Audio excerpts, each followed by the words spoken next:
Pada hujung minggu ini saja, dianggarkan 4 juta kenderaan akan menggunakan jaringan lebuh raya di seluruh semenanjung Malaysia. Apa maksudnya? Ini bermaksud bahawa berjuta-juta orang keluar daripada bandar-bandar besar dan pergi ke merata pelosok negara apabila negara telah dibuka. Apakah kesannya kepada negara selepas ni? Jom, mari kita bincang.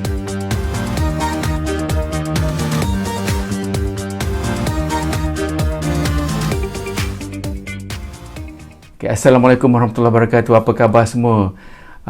Saya rasa mungkin ketika anda menonton video ini, anda sedang bercuti ataupun anda baru saja pulang dari bercuti hujung minggu yang panjang ini, ya. Okey, negara kita telah pun dibuka semula setelah hampir 600 hari kita berkurung. Jadi kali ini kerajaan telah bertekad untuk membuka semula negara memandangkan rate vaksin kita telah pun meningkat. Jadi apakah yang akan berlaku kepada kita? Nama saya Mazlan bin Kamis dari Seri Jayakan Idea, satu platform yang diwujudkan untuk membantu menjayakan idea yang anda ada menjadi realiti. Jadi, untuk mengetahui apakah yang akan berlaku kepada negara kita, mari kita lihat kepada pengalaman negara-negara lain yang telah pun membuka negara masing-masing. Okey, yang pertama, mari kita pergi kepada UK. United Kingdom. United Kingdom ni antara negara yang paling teruk dilanda COVID dan pernah mengalami angka jangkitan tertinggi, iaitu sebanyak 60,000 kes sehari. Kita tahu bahawa kerajaannya telah pun mengaku kalah sebenarnya sejak awal lagi. The decisions and advice rank as one of the most important public health failures the United Kingdom has ever experienced, is the hard-hitting conclusion. Mereka juga cuba untuk mengurangkan jangkitan dengan mandat SOP sebagaimana juga kita, dan berjaya mengurangkan angka di bawah 10,000 dan pernah mencecah serendah 2,000 kes sehari. Ini berlaku di antara period Mac hingga Jun tahun ini, dan 68% daripada penduduknya telah pun divaksinkan, dan negaranya telah dibuka sejak Mac 2000 lagi.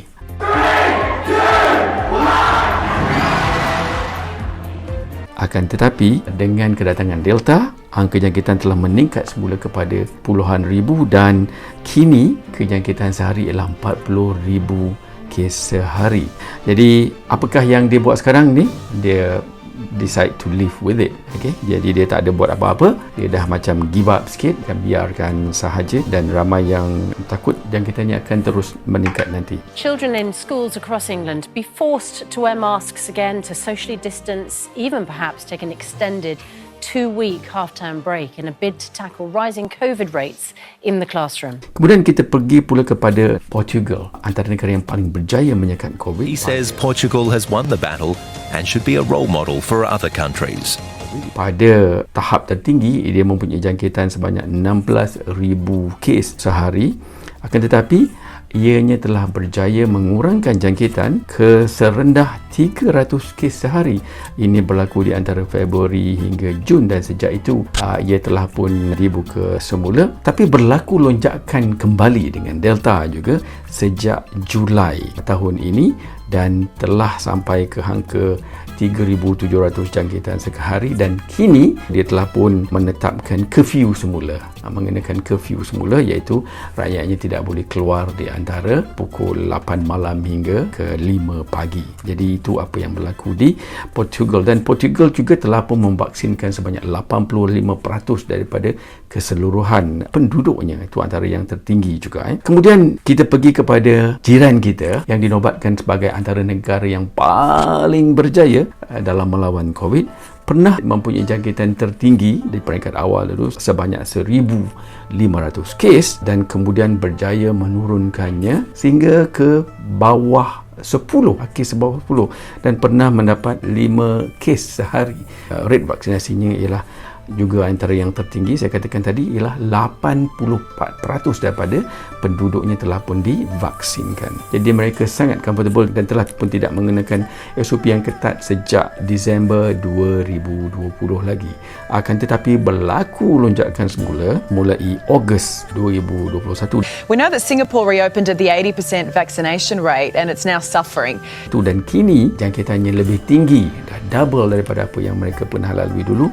pada 3,500 kes sehari, dan kalau ikut per kapita, kes di Singapura secara per kapitanya lebih kurang 300 kes untuk 1 juta penduduk. Jadi angka ini adalah lebih tinggi daripada yang ada di India, antara negara yang paling teruk kena COVID. Per kapitanya hanyalah 111 kes. Jadi apa yang dilakukan oleh Singapura? Okey, sekarang ni dia telah pun mengenakan semula mandat-mandat seperti In Singapore, indoor dining was banned from last Friday, and people will now be working from home as the city-state reimposed measures last in place a year ago. Sementara Israel pula juga dinobatkan menjadi contohlah. Kalau kita lihat banyak publication yang mengatakan this is the star, the star yang berjaya melawan COVID, sebab dia antara negara yang pertama yang telah memvaksinkan penduduknya ke peringkat yang agak tinggi. A sense of normalcy is returning to daily life as masks are no longer required outdoors. The economy is open. Students are back in school full time.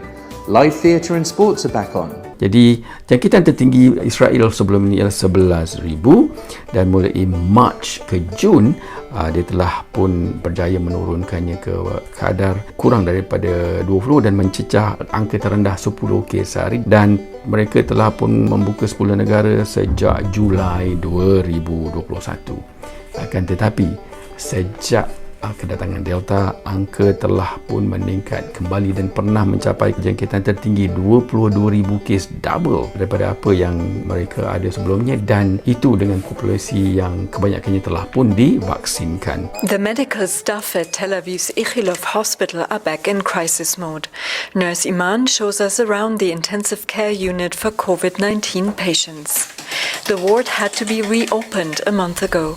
It is at full capacity again as the Delta variant plunges Israel deep into a fourth wave.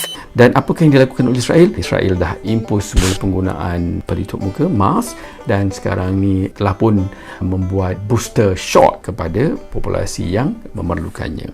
Jadi kita dapati bahawa kebanyakan negara, hampir semua negara yang membuka semula negara mereka untuk aktiviti-aktiviti sosial, ekonomi dan sebagainya, mengalami peningkatan semula. Jadi sebab itulah saya rasakan bahawa negara kita juga akan mengalami trajektori yang sama, dan sebab itulah juga Menteri Kesihatan kita telah berkali-kali menasihatkan kita agar kita berhati-hati, dan beliau juga telah mengatakan bahawa kita perlu bersedia jika ada kenaikan dari segi jangkitan. Mungkin akan ada sedikit kenaikan kes, itu tidak dapat dielak. Dan saya percaya sudah tentu ianya akan berlaku memandangkan orang ramai akan mula berinteraksi semula, dan kemungkinan untuk jangkitan menular semula adalah sangat besar sekali. Dan kita juga dipahamkan, Kementerian Kesihatan juga menasihatkan orang ramai untuk terus mengikuti SOP dan sebarang nasihat yang diberi. Kalau ada gejala batuk yang berterusan, sakit tekak, kehilangan deria, bau dan sebagainya, kita anggap bahawa ini COVID, dan kita cepat-cepat buat test. Dan kali ini mereka telah menambahkan lagi, iaitu kalau nak pergi balik kampung dan sebagainya, pastikan test dahulu untuk memastikan kita benar-benar negatif COVID. Kita cepat-cepat buat test, sama ada test sendiri ataupun kalau tak mampu pergi ke pusat kesihatan daerah dan buat test untuk kita asingkan diri kalau kita positif. Inilah trace lah yang akan menjadi senjata kita. Saya sendiri ada terbaca di dalam satu posting, seorang ni mengeluh dia baru nak balik kampung, dia buat test, tengok-tengok dia positif COVID dan terpaksa menjalani kuarantin, dan telah pun mendapatkan pengesahan dan didapati memang beliau positif COVID walaupun telah ada 2 dos vaksin. Jadi data juga menunjukkan bahawa walaupun peningkatan dan penularan berlaku semula, akan tetapi kadar hospitalisasi, kadar kematian tidaklah setinggi dalam gelombang-gelombang pandemik sebelumnya. Jadi ini menunjukkan bahawa sebagaimana saya katakan dalam video yang terdahulu, vaksin memang berkesan dalam memastikan kita tidak mendapat jangkitan yang teruk ataupun mengelakkan kematian, tapi dia tidak dapat membendung daripada kita dijangkiti oleh COVID-19. Jadi ingat, anda mungkin berjumpa dengan keluarga, anda mungkin pergi ke pasar, pergi bercuti sana sini, tapi ingat, ikuti SOP yang ada dan sentiasa terus berhati-hati, dan kita mestilah menjaga diri kita sendiri. Dan ada banyak video-video saya yang lain yang anda boleh lihat berkaitan dengan COVID dan juga lain-lain perkara. Jangan lupa untuk menontonnya, dan jika apa yang saya sampaikan ini bermanfaat, mohon di-sharekan dengan rakan-rakan dan keluarga. Jadi itu sekian saja daripada saya.